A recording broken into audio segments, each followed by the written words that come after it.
پاکستان مسلم league نون انا للہ و انا الیہ راجعون۔ ناظرین، آج سپریم کورٹ آف پاکستان کی جانب سے جو صدارتی ریفرنس کے اوپر فیصلہ سنایا گیا ہے وہ تاریخی ایک فیصلہ ہے۔ اس فیصلے سے چھانگا مانگا کی سیاست اور جو سندھ ہاؤس کی سیاست ہے اس کا بالکل خاتمہ ہو جائے گا۔ ایک تو پاکستان کا مستقبل روشن ہوگا، دوسرا پاکستان مسلم لیگ نون اور جو یہ امپورٹڈ حکومت ہے ان کے لیے یہ فیصلہ ایک موت ثابت ہوگا۔ وہ فیصلہ کس طریقے سے موت ثابت ہوگا اور کس طریقے سے ان کی جو یہ 4 دن کی چاندنی تھی اور اب دوبارہ ایک اندھیری رات شروع ہو گئی ہے، اس رات کا سلسلہ شروع ہو گیا ہے، اور کس طریقے سے اب شہباز شریف اور اس کے بیٹے حمزہ شہباز شریف کی حکومت کچھ ہی گھنٹوں کی مہمان ہے۔ بلکہ اگر میں یہ کہوں کہ حمزہ شہباز کی حکومت ختم ہو گئی اور شہباز شریف کی حکومت کچھ گھنٹوں کی مہمان ہے، یہ بالکل غلط نہیں ہوگا۔ ان تمام تر تفصیلات سے آج آپ کو آگاہ کروں گا۔ اس سے پہلے آپ سے درخواست کروں گا کہ چینل کو سبسکرائب ضرور کر لیجئے گا اور بیل آئیکن کو بھی دبا دیجئے گا تاکہ میرے آنے والی تمام تر جو ویڈیوز ہیں وہ آپ تک پہنچتی رہے اور آپ کو اور میرا جو یہ تصویر اور آواز کی دنیا کا ساتھ ہے یہ برقرار رہ سکے۔ ناظرین، اس فیصلے سے ایک چیز تو آج ثابت ہو گئی کہ جو یہ منحرف اراکین ہیں ان کا ووٹ اب کسی بھی صورت میں جو ہے وہ کاؤنٹ نہیں ہونا۔ جب یہ ووٹ کاؤنٹ نہیں ہوگا اور جب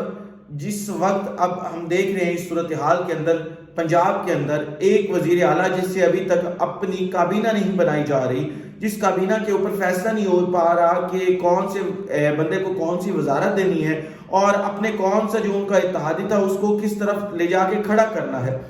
اس وزیر اعلیٰ کے حوالے ہم نے پنجاب یعنی پاکستان کا سب سے بڑا جو صوبہ ہے وہ کر دیا تھا۔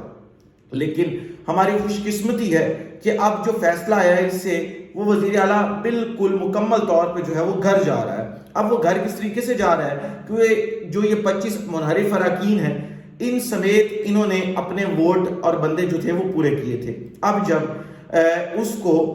اپنا اعتماد کا ووٹ لینے کا کہا جائے گا کہ اعتماد کا ووٹ لو، تو اس کے پاس اس وقت ٹوٹل 173 سے 174 بندے ہیں جو کہ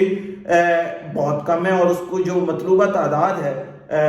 ووٹ آف کانفیڈنس کے اندر وہ 183 کی ہے۔ تو جب شہباز شریف صاحب کا یہ فرزند ارجمن یہ مطلوبہ تعداد میں ووٹ نہیں حاصل کر پائے گا تو آٹومیٹیکلی اس کی حکومت گر جائے گی اور اس کے بعد جو ہے وہ پنجاب آٹومیٹیکلی الیکشن میں چلا جائے گا، کیونکہ اس وقت اس پورے کے پورے سینیریو کا کوئی دوسرا حل ہمیں نظر نہیں آ رہا اور کسی شخص کو بھی اس کا حل جو ہے وہ نظر نہیں آ رہا۔ شہباز شریف صاحب وفاق میں بیٹھے ہیں اور ان کے پاس ٹوٹل 172 ووٹ ہیں، یعنی ایک بندہ آگے پیچھے ہو گیا تو حکومت جو ہے وہ گھر چلی جائے گی۔ اب پاکستان مسلم لیگ کاف کے 2 ممبران نے ووٹ جو ہیں وہ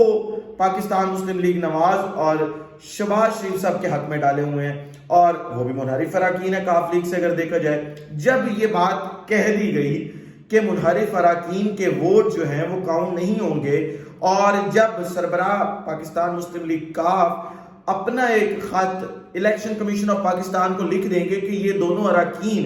منحرف اراکین ہیں، تو اس وقت حکومت آٹومیٹیکلی گر جائے گی، کیونکہ ڈائریکٹلی صدر پاکستان عارف علوی صاحب یہ آرڈر کریں گے شہباز شریف صاحب کو کہ آپ جی محترم اب ووٹ لیں، اب ووٹ آف کانفیڈنس لیں، اور جب شہباز شریف ووٹ آف کانفیڈنس نہیں لے پائے گا تو یہ امپورٹڈ حکومت جو ہے اور ایک امپورٹڈ کابینہ جو ہے یہ گھر چلی جائے گی۔ اس وقت جو صورتحال چل رہی ہے اس کا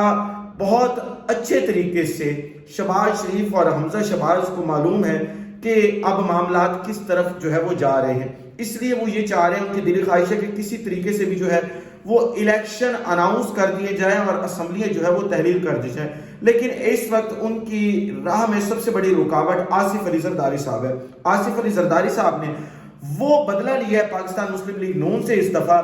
جس سے ان کے پچھلے سارے کے سارے بدلے چکتا ہو گئے ہیں۔ انہوں نے اس طریقے سے پھنسایا ہے پاکستان مسلم لیگ نون کو کہ اب نہ وہ آگے کی ہے نہ وہ پیچھے کی ہے۔ اگر وہ تمام غیر مقبول فیصلے لیتی ہے، کیونکہ اس وقت جو پیٹرول ہے وہ پاکستان کے اندر اس کی جو قیمت ہے اس سے ڈبل ہو چکا ہے عالمی منڈی میں، یعنی آدھی قیمت جو ہے وہ حکومت سبسڈی اس وقت اس کے اوپر دے رہی ہے۔ اب اگر پیٹرول اور ڈیزل کی قیمتیں مہنگی کی جاتی ہیں تو آٹومیٹیکلی تمام چیزوں کی قیمتیں جو ہے وہ اوپر جائیں گی. جب تمام چیزوں کی قیمتیں اوپر جائیں گی تو اس وقت پاکستان مسلم لیگ نون کی جو یہ کچھ تھوڑی بہت لوگوں کے اندر مقبولیت تھی وہ بھی ختم ہو جائے گی اور پاکستان مسلم لیگ نون سب سے زیادہ غیر مقبول جماعت ہو جائے گی. پاکستان پیپلز پارٹی تو پہلے بھی پوری کی پوری جو سیاسی منظر نامہ ہے اس کے اندر ایک غیر مقبول جماعت کے طور پر سامنے ہے اور اس کی کسی بھی قسم کی کوئی مقبولیت نہیں ہے لوگوں کے اندر. چند ووٹ اور چند سیٹیں وہی سندھ کے اندر اور انٹیریئر سندھ کے اندر، سندھ کے شہری علاقوں میں بھی نہیں، صرف انٹیریئر سندھ اور جو دیہات ہیں وہاں کے جہاں پہ وڈیرا سسٹم آج بھی ایگزسٹ کرتا ہے وہیں پہ وہ چند سیٹیں جو ہیں ان کے پاس ہیں، اس کے علاوہ کوئی سیٹیں نہیں ہیں. اور انہوں نے پاکستان مسلم لیگ نون کو بھی اسی پوزیشن میں اب لا کے کھڑا کر دیا ہے کہ اب پاکستان مسلم لیگ نون جو ہے اس کا سروائیول بہت مشکل ہو جائے گا سیاست کے اندر. یہ سب سے بڑی مبارکباد تو آپ کو یہ ہے کہ یہ دونوں حکومتیں جو ہیں، پنجاب حکومت اور شہباز حکومت جو ہے وہ گھر جا رہی ہیں اور پاکستان تحریک انصاف کے کارکنان کے لیے یہ بہت بڑی خبر ہے کہ اب ان کے جو لیڈر عمران خان کا دعویٰ تھا نئے الیکشن کا وہ پورا ہونے جا رہا ہے اور نئے الیکشن جو ہیں وہ ہونے جا رہے ہیں اور تمام لوگ جو ہے اب الیکشن کی تیاری کے اندر لگ جائیں گے. آپ دیکھیں گے کل سے، کیونکہ نئے الیکشن بالکل دور نہیں ہیں. اسی وقت سے مجھے دیجیے اجازت. اللہ حافظ. پاکستان زندہ باد.